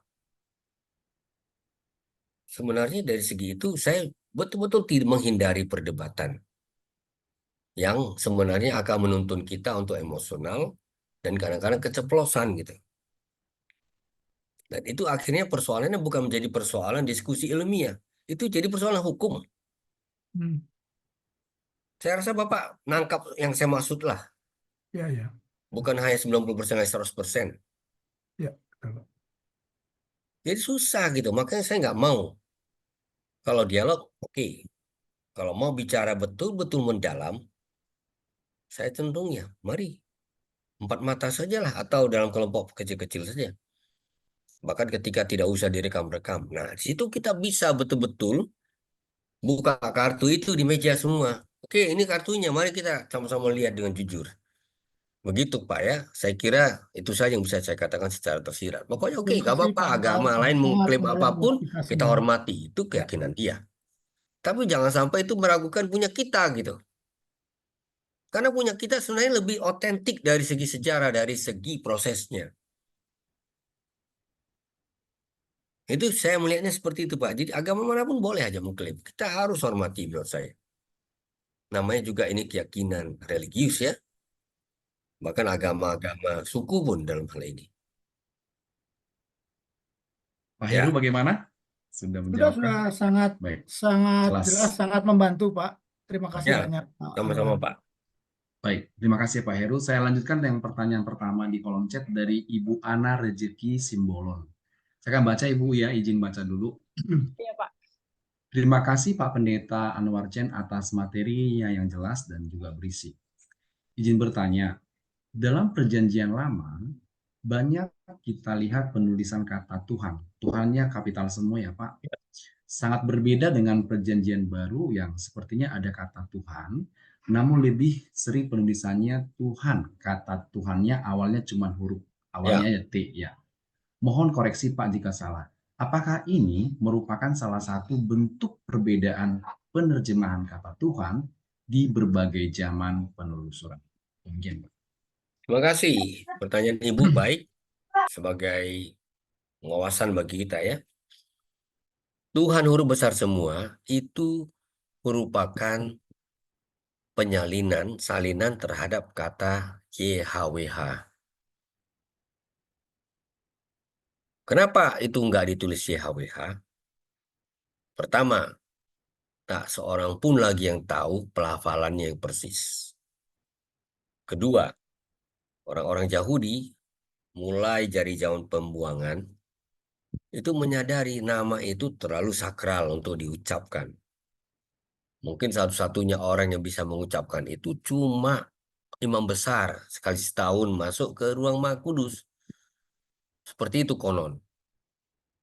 Lalu berkembanglah sebuah tradisi menarik. Orang Yahudi kalau lihat 4 huruf yang sakral itu YHWH, mereka panggil Adonai. Adonai itu apa artinya? Tuhanku. Ya. Dan ini menjadi sebuah tradisi panjang di zaman Perjanjian Baru itu dipakai kalau ada kutipan dari Perjanjian Lama. Barang siapa yang berseru kepada nama Tuhan, YHWH, itu di Perjanjian Baru karena ditulis dalam bahasa Yunani, Tuhannya, YHWH-nya itu ditulis sebagai Kyrios. Kyrios itu artinya Tuhan. Artinya Perjanjian Baru mempertahankan tradisi itu. Kalau ketemu nama sakral YHWH, panggil Tuhan. Tapi kalau dalam bentuk tulisan, oh itu masih YHWH itu. Di Alkitab Ibrani yang tadi saya sebutkan itu, teks Masoret, itu masih YHWH itu ditulis. Namun orang Yahudi kalau ketemu itu, panggil Adonai, Tuhan. Nah itu sebabnya dalam Perjanjian Baru tidak ada Tuhan huruf besar semua. Karena kutipan-kutipan dari Perjanjian Lama pun itu sudah dikutip dalam bahasa Yunani. Ya, Kyrios. Jadi ya, sebenarnya itu juga membuka sebuah peluang. Kenapa? Karena dalam Perjanjian Baru, Tuhan Yesus pun dipanggil Kyrios. Diam-diam itu membuka sebuah pemahaman yang baru bahwa dia tidak lain daripada YHWH itu sendiri. Jadi Bu, semoga ini bisa dimengerti ya dengan Bu Ana, baik. bagaimana Bu Ana? Izin Pak, terima kasih. Apa ada lain gitu Pak selain Tuhan tadi, atau ada kalimat lain atau kata lain Pak? Kayak saya kan tanya cuma Tuhan, ini perbedaan dari PL dan PB. Kalau ada yang lain, buat wawasan aja sih Pak, karena ini lebih ke flashback waktu katekumen dulu, jadinya bagus sekali. Pak Pendeta. Terima kasih Pak Chan. Ya, Silakan. selain soal Tuhan-Tuhan itu tentu banyak juga kata-kata lain ya. Karena begini Bu, orang Yahudi itu punya satu visi yang luar biasa ya.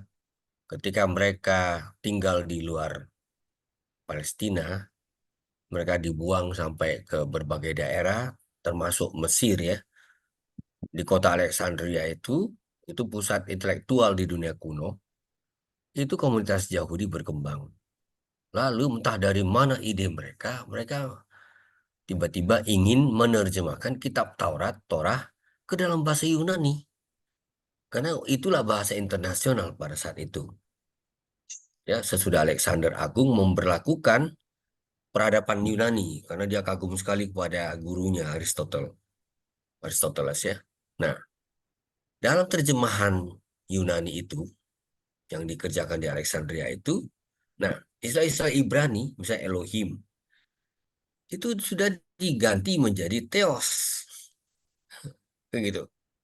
Kalau YHWH tadi jelas ya diganti jadi Kyrios. Nah, nanti ketika para penulis Perjanjian Baru ingin baca Perjanjian Lama, itu kebanyakan orang-orang yang di dunia Yunani ini, karena kan kekristenan tidak berkembang di Palestina. Stuck dia. Dia berkembang di luar Palestina, di dunia berbahasa Yunani, Korintus, semua dan lain-lain itu. Nah, waktu mereka mau baca Alkitab, itu terjemahan dalam bahasa Yunani sudah tersedia. Jadi mereka tinggal adopsi aja.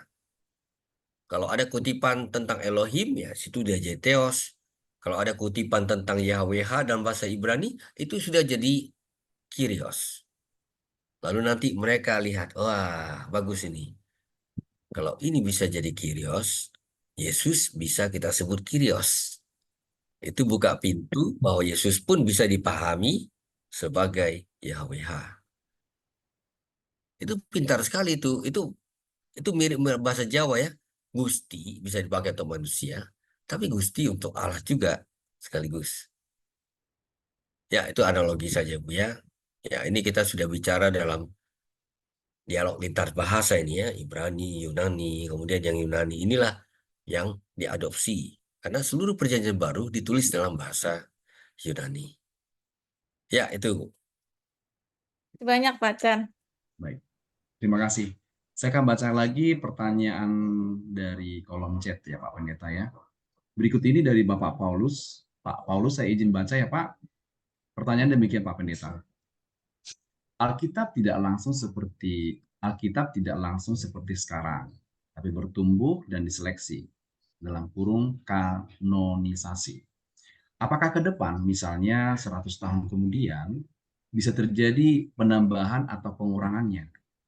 Artinya proses masa akan berjalan sehingga Alkitab sekarang sudah finalkah Pak atau masih mungkin berubah? Kira-kira begitu Pak. Ini pertanyaan bagus ini. Cukup rumit, tapi saya jawab secara sederhana saja. Ya. Ya. Alkitab kita ini kan dikumpul dalam sebuah proses panjang sekali. Gitu ya.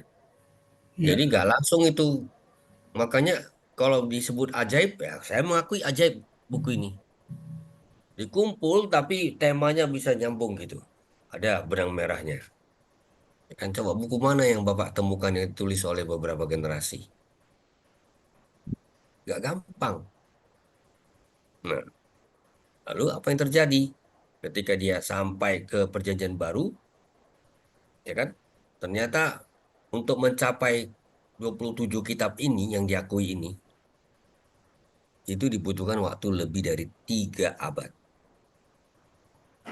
Ya. 3 abad. Pelan-pelan itu. Yang pertama diakui, core-nya itu adalah surat-surat Paulus, karena ini paling kuno. Sudah itu apa? Kitab-kitab Injil. Lalu apa? Kisah para Rasul. Lalu yang lain-lain. Kadang-kadang kitab Wahyu diakui, kadang-kadang diragukan. Nah, itu jadi pertanyaan-pertanyaan gitu nggak langsung terang semuanya. Prosesnya pelan-pelan.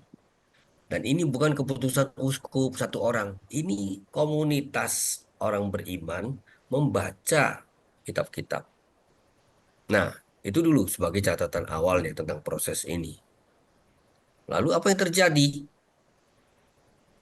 Tanpa pernah ada konspirasi, tanpa pernah ada rapat global gitu, itu komunitas-komunitas di pusat-pusat kekristenan ya mempunyai daftar kitab yang mereka akui berwibawa. Pusat kekristenan yang pertama tentu Yerusalem, kedua Antioquia, ketiga Roma, kan gitu. Keempat Konstantinopel, lima Kartago di Afrika Utara, lalu Alexandria Mesir. Ini pusat-pusat kekristenan yang sangat penting ini. Nah, kan menarik kan, tanpa ada surat menyurat, ya kami pakai ini, kalian pakai juga ya, nggak ada gitu. Dalam proses waktu 3 abad itu, akhirnya pada suatu hari menjelang Paskah, Uskup Athanasius mengirim surat kepada gereja-gereja di Mesir. Inilah kitab-kitab yang kita pegang, yang kita sebut kanon, 27 kitab. Nah, kalau kita katakan ada kitab lain yang masih akan diakui, boleh-boleh saja. Tetapi apakah dia akan sanggup melalui pengujian panjang itu? Yang persebaran geografisnya tidak main-main. Itu ibaratnya, oke, orang di Medan punya jumlah kitab yang sama dengan orang di Papua. Padahal tidak ada WA, tidak ada komunikasi. Dari mana itu jalannya? Jadi kalau ada yang bilang, wah ada kitab baru ditemukan, boleh. Itu dibaca di wilayah mana saja. Ini yang 27 kitab ini itu dibaca secara publik di seluruh wilayah kekristenan yang utama itu. Jadi ujian yang paling berat untuk klaim bahwa ada tambahan kanon itu malah bukan saja konten, tapi ujian pengakuan geografis. Saya sulit membayangkan ada kitab yang menyembul tiba-tiba dan akan diakui lagi. Karena kalau kitab itu tidak dikenal oleh 6 titik kekristenan paling penting, itu hampir pasti berarti itu tidak penting atau kitab palsu. Itu cara saya menerangkannya supaya kita bisa lihat prosesnya memang luar biasa seleksinya itu. Ada yang bilang kadang-kadang, ini ada Injil, apalagi kalau Injil Barnabas, itu udah nggak masuk, total nggak masuk. Nggak pernah masuk, itu hanya heboh-heboh di percakapan dan debat kusir aja itu. Ya itu tanggapan saya, kecuali ada yang kurang jelas. Saya rasa saya mengatakan Ya. yang gamblang. Baik. Pak Paulus, apakah sudah Ya. menjawab Pak Paulus? Baik Pak, terima kasih Pak. Saya kira cukup. Baik, terima kasih Pak Paulus. Bapak Ibu yang lain ada pertanyaan kah? Silakan raise hand atau langsung diketik di kolom chat. Pak, saya akan baca lagi. Kalau mau minum juga boleh Pak Pendeta ya. Oh Kayaknya ya, udah terima capek juga. kasih. Saya turut bersemangat ini soalnya nih. Iya Pak. Ya. Pak Pendeta, tadi Ya, baik, itu di terima kasih. catatan saya ada 2 dimensi dalam hal ini. Tuhan tidak membuat kesurupan, tetapi mengizinkan perilaku kemanusiaan itu muncul dalam penulisan itu. Berarti secara, ini saya menerjemahkannya dengan bahasa sederhana saya Pak ya. Dalam hal penulisan kitab oleh si penulis, berarti itu juga dipengaruhi oleh perilaku orang tersebut, kira-kira begitu ya Pak? Latar belakangnya, Pak. Oke. Misalnya, kalau Tuhan merasuki kita, Pak, nggak ketahuan lagi beda pendidikan itu. Tapi, ya, ini saya kan salah seorang yang bisa baca Perjanjian Baru, Perjanjian Lama dalam bahasa aslinya.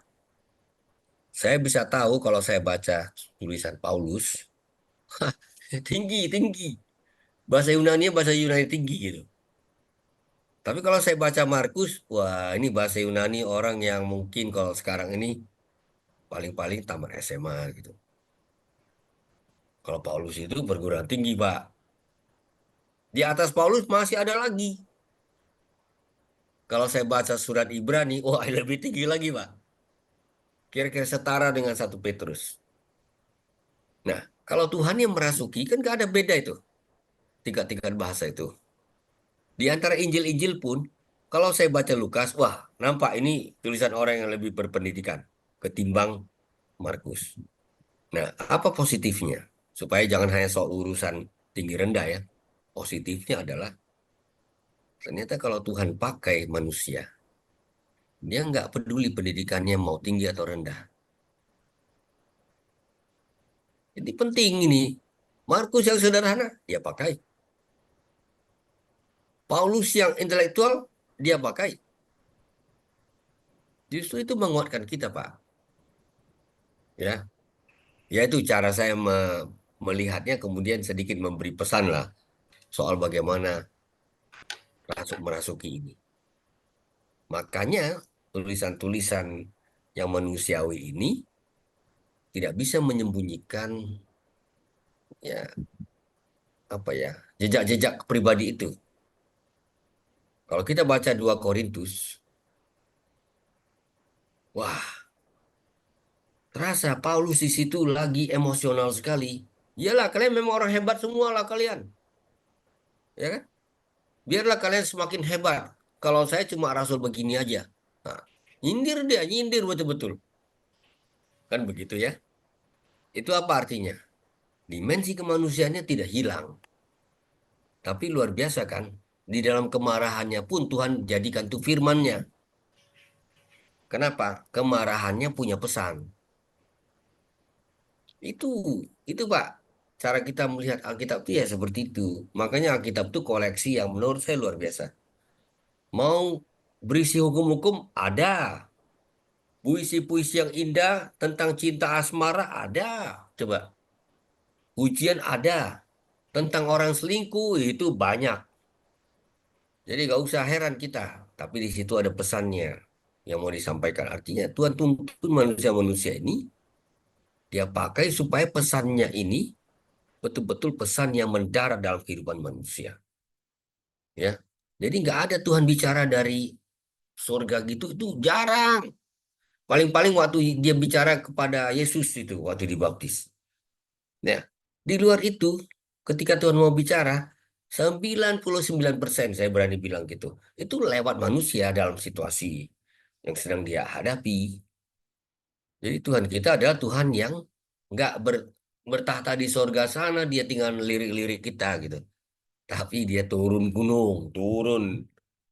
Dan di dalam turunnya itulah dia menyapa kita. Ya, jangan anggap enteng. Makanya coba, saya perluas sedikit percakapan ini Pak ya. Kita baca cuma silsilah-silsilah. Oh, jangan kita pikir cuma sekedar nama itu. Bisa dicoret aja tuh, bikin kita bosan kan gitu. Enggak, di silsilah-silsilah itu dia mau bilang, tunggu dulu. Kalau itu tentang Yesus, ini orang yang datang ini nggak sembarangan orang ini. Kalau orang Batak sampai nggak bisa pahami itu, wah keterlaluan. Misalnya gitu ya, karena di budaya itu ada tentang silsilah tarombo yang sangat penting. Menyangkut identitas dan hubungan-hubungan. Kan gitu. Bangsa-bangsa juga demikian. Itu ada daftarnya dan ini. Itu nggak sekedar membuat kita bosan, tapi dia sedang mau mengatakan, Tuhan itu bicara lintas generasi. Ketika dia buat perjanjian, itu lintas generasi. Lalu ngapain dia ceritakan ada orang yang jaga pintu bait Allah jadi ini? Ia melibatkan seluruh umat Tuhan. Mau raja, mau tukang ngepel, semua dia libatkan di dalam proyek besar kerajaannya itu. Jadi ya tergantung bagaimana kita memaknai ini, Pak, kan gitu. Jadi saya justru bangga sekali, bersyukur sekali. Ini Alkitab, firman Tuhan yang ada di Alkitab itu begitu membumi ya, gitu. Bukan seperti suara dari surga yang bicara membuat kita nggak menangkap gitu. Jadi justru sangat membumi gitu. Dalam detail-detail yang kelihatannya sangat duniawi pun dia bicara. Gitu. Tapi memang tidak mudah karena ini kitab. Kita nggak pernah lupakan. Saya nggak bosan-bosan mengatakan setiap baris yang kita baca dalam Alkitab itu tidak pernah lebih muda dari 2000 tahun. Bahkan ada yang sudah mencapai 3000 tahun. Jadi bisa kita bayangkan betapa luar biasa pesan ini yang melalui manusia-manusia biasa ini itu bisa terus bergulir, diterjemahkan, terus dia menghadirkan transformasi dalam hidup manusia. Padahal kita semua penerjemahan, nabi semua sudah hilang dari peredaran. Saya pun yakin sebentar lagi, tak lama lagi nih, Ya, nggak sampai seperempat abad lagi mungkin sudah hilang dari peredaran juga. Itu Pak. Nah, jadi supaya PA ini nggak cuma soal otaknya, kita bicara juga hal-hal yang menyangkut pesan spiritualitas, gitu ya, dalam Alkitab itu sendiri. Dan Ya, begitu tambahan, Pak. Bagus baik. ini. Jadi semangat juga saya menerangkannya ini. Boleh Dan menambahkan tambahan, sedikit, Pak. baik. Ya, Karena ilham itu diberikan bagi setiap orang itu mungkin berbeda-beda, ya, baik itu tingkat intelektualitas apa maupun juga akademisinya. Apakah yang sekarang ini dikatakan bahwa bahasa roh itu bisa nggak dikategorikan itu suatu ilham ya, Pak? ini Terima kasih. berat. Ini berat karena ini mulai menyinggung-nyinggung yang lain ini. Begini Pak, saya secara pribadi yakin Roh Kudus masih bekerja, memberikan karunia-karunia. Bermacam-macam. Ada yang sifatnya fenomenal ya, seperti mujizat, menyembuhkan, bahasa roh. Tapi yang lain sifatnya lebih, saya sebutlah lebih tenang, memimpin, mengajar gitu ya.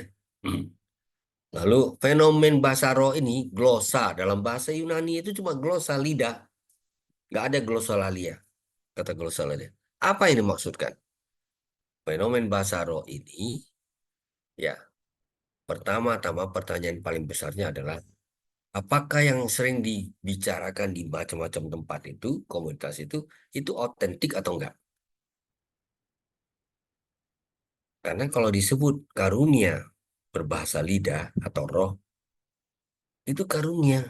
Karunia itu nggak bisa dipelajari, Pak. Dan dia tidak rutin karunia itu. Ya, misalnya saya berani bilang saya diberi kepada oleh Tuhan itu karunia untuk katakanlah juga mempelajari bahasa-bahasa asing. Jadi teman-teman saya sekelas waktu di STT, ketika belajar bahasa-bahasa kuno ini mengeluh, ini gak ada gunanya nih, nggak pakai khotbah dan sebagainya.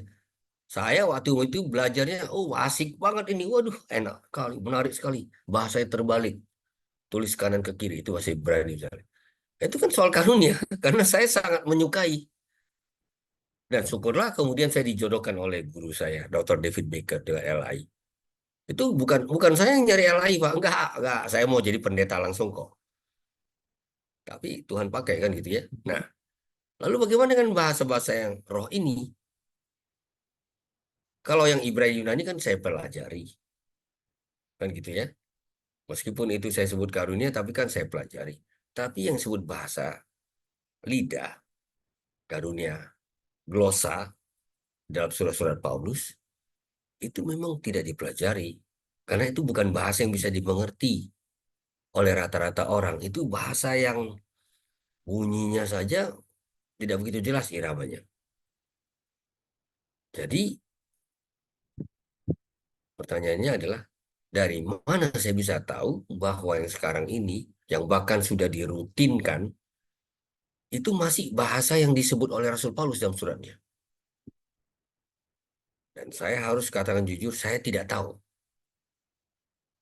Di satu sisi saya menghormati, karena saya tidak mau juga terlalu berani mendahului ya, seakan-akan saya punya hak untuk menghakimi, itu palsu. Saya tidak mau sampai ke situ, Pak.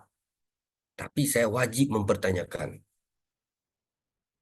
Karena itu diwajibkan oleh sebagian orang. Oh, kalau kau mau dianggap naik tingkat rohani, itu harus dibaptis roh. Dan itu salah satu indikatornya. Jadi ya kan ke situ Pak ya kita bicara ya. Ya, jadi kalau saya sederhana saja.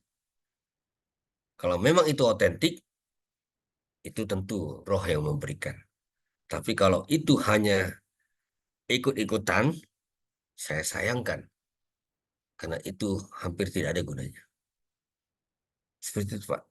Baik. Ya. Terima kasih. Pak Fuad bagaimana? Terima kasih. Ya. Bapak Ibu kita paskan satu pertanyaan lagi ya dari kolom chat, saya akan Tidak bacakan. terasa ini ya. Iya Pak, Pak udah jam moderator. 9. Ya. Ya. Saya akan bacakan Pak Paulus ya, Pak Paulus ya. Ada prinsip, biarlah Alkitab menjelaskan dirinya sendiri. Tetapi ternyata tidak selamanya berhasil di dunia nyata. Masih diperlukan penjelasan tambahan sehingga mudah jadi panduan bagi manusia. Penjelasan tambahan inilah yang menjadi persoalan. Sebab banyak aliran-aliran yang diajarkan oleh gereja-gereja, dan aliran-aliran ini kadang memberikan pemahaman yang salah atau penafsiran yang, dan aliran-aliran ini memberikan pemahaman, penafsiran ayat-ayat Alkitab berbeda-beda. Contohnya, tentang perpuluhan. Kadang memunculkan keraguan. Bagaimana mensikapi ini, Pak Pendeta? Terima kasih. Saya pikir bagus pertanyaan penutup ini. Prinsip Alkitab menafsirkan dirinya sendiri secara mendasar itu benar. Yang mau dikatakan di situ adalah tidak perlu baca buku lain.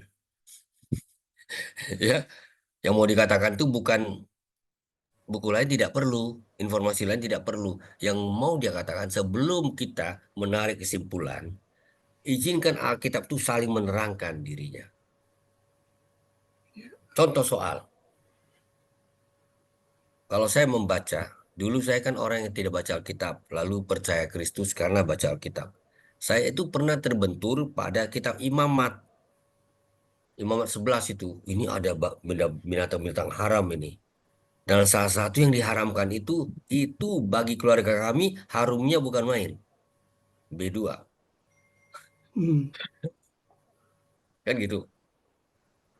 Lalu bagaimana kalau saya berhenti di kitab Imamat, tidak dicerahkan oleh bagian yang lain perjanjian baru, wah itu betul-betul saya haramkan itu, B2 itu. Tapi ketika saya baca surat Timotius, apa saja yang kau syukuri pada Tuhan, itu sudah Tuhan sucikan. Saya jadi mengerti. Betul, saya tidak bisa baca satu bagian Alkitab terisolasi. Kita butuh pencerahan dari bagian lain Alkitab supaya kita jangan salah menarik kesimpulan, apalagi kesimpulan yang ekstrim berdasarkan comot sana comot sini ayat-ayat Alkitab. Jadi benar prinsip itu harus kita pegang. Sebelum menyimpulkan dengan memanfaatkan sumber-sumber eksternal, cermati dulu teks Alkitab. Bagaimana dia berbicara satu sama lain.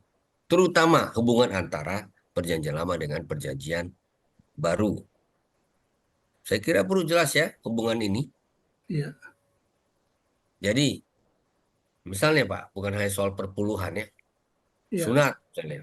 Wah itu bisa jadi persoalan. Soal makan darah, itu bisa jadi persoalan. Kalau kita outlook-nya, perjanjian lama, tidak boleh menyentuh yang saya sebutkan tadi. Tidak boleh. Tapi kalau kita lihat sampai ke perjanjian baru, kita mengerti. Kita ini tidak lagi hidup di bawah hukum Taurat. Nah, bagaimana dengan perpuluhan? Kalau kita membaca teks Alkitab, sangat penting konteks spesifiknya kita kenal.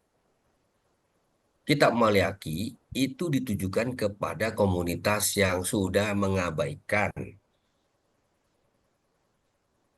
pelayanan di bait suci. Gitu. Ini bicara tentang komunitas yang sudah setengah hati semuanya. Imam-imamnya setengah hati, orang yang mempersembahkan kurban juga memberinya setengah hati gitu. Lalu komitmen orang kepada norma-norma Taurat juga setengah hati. Kan gitu. Di situ memang perlu bahasa keras. Maliaki 3 itu merupakan sebuah ultimatum. Ya, coba kalau yang diberikan tuh ya misalnya ayam yang lagi mau sakit atau sudah hampir-hampir mati gitu. Ya kan? Kambing domba yang kita anggap sudah tidak akan bisa tahan lagi dalam 1 bulan ini, itu yang diserahkan kepada Tuhan. Nah, itu kan namanya melecehkan, meremehkan. Makanya di situ nubuat Maliaki relevan. Jangan main-main soal persembahan ini. Kenapa? Karena aku sanggup memberikan secara berkelimpahan. Kan begitu. Kalau tidak memberikan berarti mencuri, merampok Tuhan. Kan begitu. Kalau hanya berdasarkan ayat Maliaki, wah gereja kaya raya.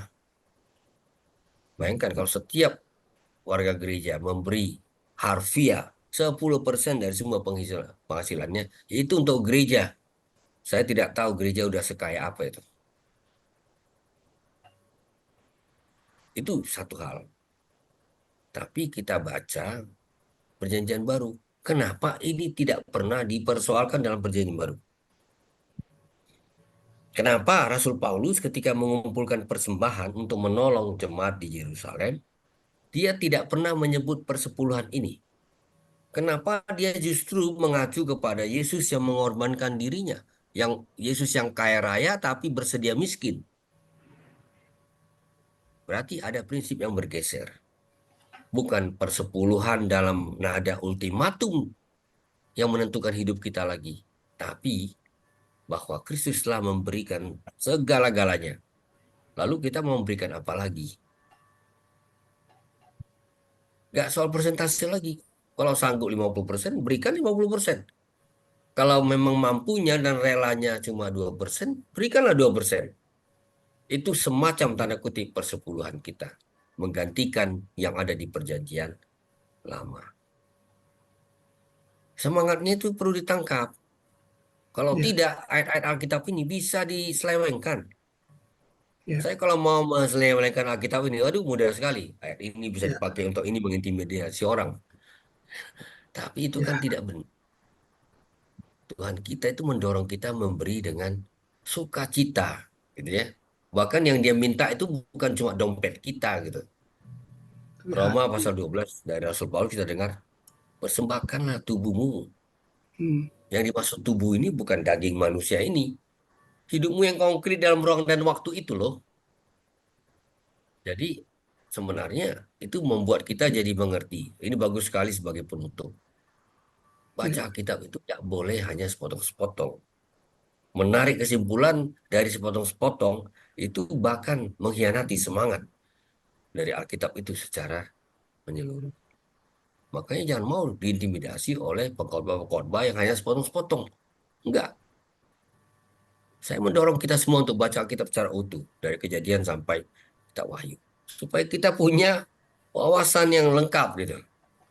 Nggak mudah digerakkan atau dipengaruhi gitu ya, diintimidasi oleh bagian tertentu saja gitu. Saya rasa itu ya. Tentu kalau ada hal tertentu kita bisa diskusikan dalam forum seperti ini. Membaca secara komunal. Wah, saya merasa sudah cukup.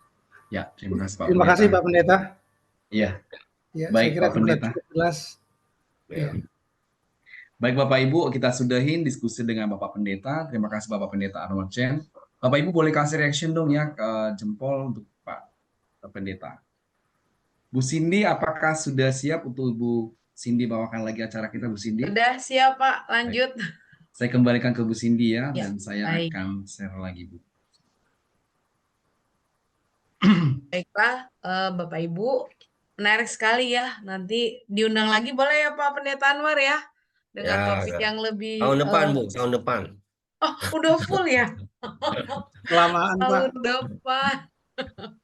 Ya Pak Jalan, Paulus nanti ya. kita Kalau atur-atur Bu bisa ya. diundang lagi ya. Baik, kita angkat pujian sambil kita mempersiapkan diri kita. Boleh Pak Daud slide-nya? Udah kelihatan ya Bu? Belum. Belum ya, sebentar ya.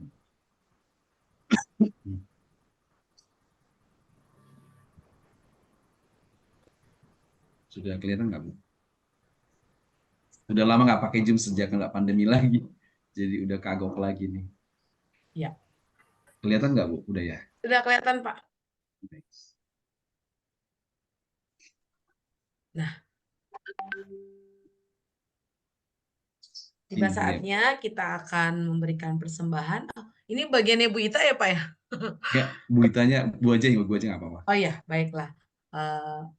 Bapak Ibu sekalian, dalam Imamat 19 ayatnya 5 mengatakan, apabila kamu mempersembahkan korban keselamatan kepada Tuhan, kamu harus mempersembahkannya sedemikian hingga Tuhan berkenan akan kamu. Marilah kita mempersiapkan diri kita untuk memberikan persembahan sambil menyanyikan pujian. Dapat ditransfer ke rekening tersebut atau boleh scan QRIS. Itu ya Pak ya? Baik. Untuk lagu pujiannya, Pak. Oh ya, sama begitu untuk Lanjut. tambahan kecepatan, Pak. Oh iya, ya. Kecepatan. Di sini ya, Bu. Ya. Kemudian ada tambahan informasi Komisi Dewasa, yaitu tanggal 12 Oktober kita akan ada pemahaman Alkitab, akan disampaikan oleh Pendeta Grace Bustami, lalu kemudian Bina Kreativitas, Minggu 20 September setelah kebaktian umum kedua. Dan memang kuotanya terbatas ya Bapak Ibu, jika ingin segera mendaftar, boleh nanti ke Bu Ita, majelis untuk pendamping untuk Komisi Dewasa, atau boleh ke Sekretariat Gereja, seperti itu. Yang tadi persembahannya sudah Bapak Ibu? Di sini dulu baru nanti lagunya sebentar ya, Bu. Sebentar ya. Transfer ke rekening gereja kita dulu, nanti lagunya sebentar ya, Bu. Boleh di scan ya Bapak Ibu ya. Bu, saya putar lagunya ya. Ya, boleh Pak.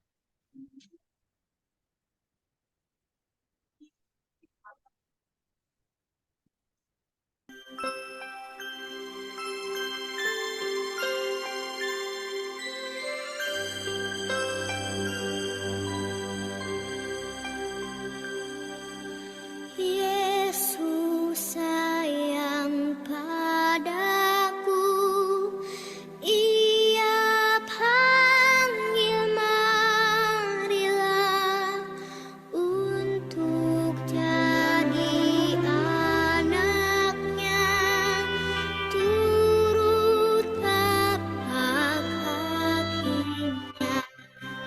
Ya, Yesus sayang, ya, Yesus sayang, ya, Yesus sayang, ya sayang padaku.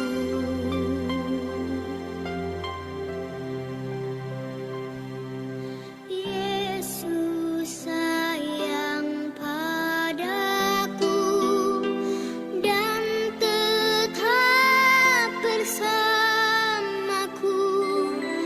nanti ku bersamanya, tinggal dalam rumahnya. Ya, Yesus sayang, ya, Yesus sayang, ya, Yesus sayang, ya sayang padaku.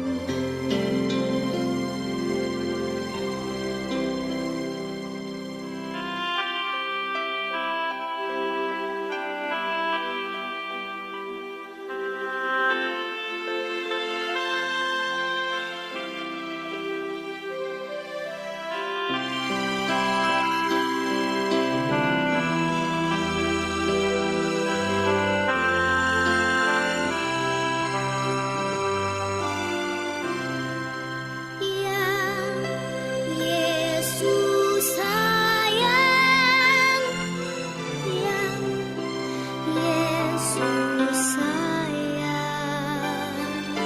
ya, Yesus sayang, ya sayang padaku. Ya, Yesus sayang, ya, Yesus sayang, ya, Yesus sayang, ya sayang padaku.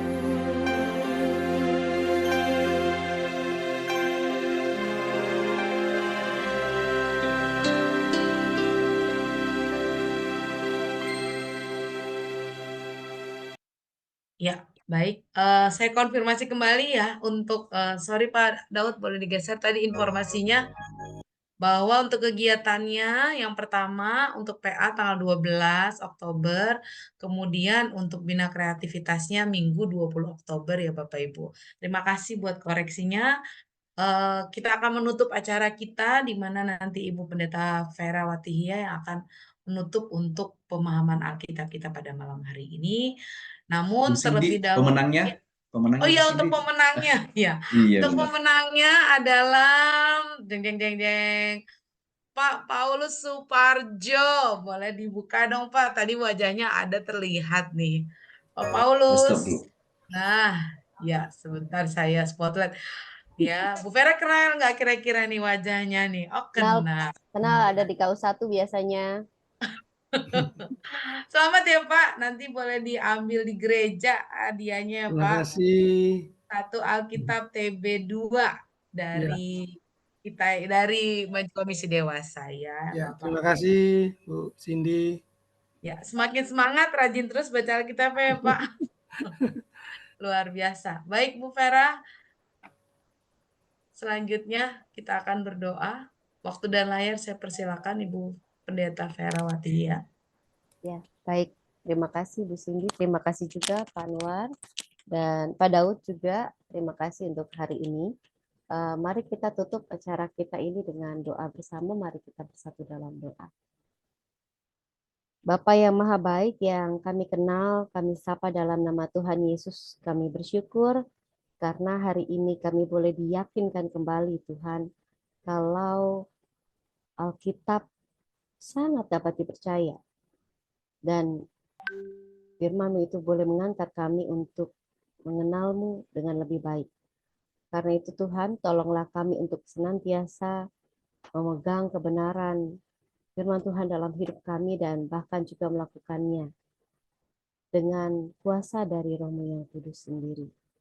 Kami mau berdoa, kiranya apa yang sudah kami lakukan ini, hari ini, boleh membuat kami semakin bertumbuh mencintai Engkau. Kami juga mau berdoa untuk Pendeta Anwar Chen sama dengan LAI dalam pelayanan yang mereka lakukan. Mari Tuhan yang boleh berkati, sehingga mereka bisa menolong banyak orang untuk mengenal isi hati Tuhan dalam kehidupan di tengah dunia ini. Karena itu ya Tuhan, berkatilah aktivitas Anwar Chen dalam kesibukannya sehari-hari dengan segala tanggung jawab yang ia emban. Tuhan sendiri yang boleh berkati dan sertai, baik ia pun juga keluarganya. Kami juga mau berdoa untuk setiap kami ya Tuhan. Ketika kami menyelesaikan acara ini, kami hendak melanjutkan aktivitas kami yang lainnya, bahkan kami juga hendak beristirahat malam. Kami mohon Tuhan, biarlah rengkuhan malam boleh memberikan kami ketenangan, juga kesejukan, untuk bisa kembali beraktivitas esok hari dengan tubuh yang lebih segar, lebih sehat.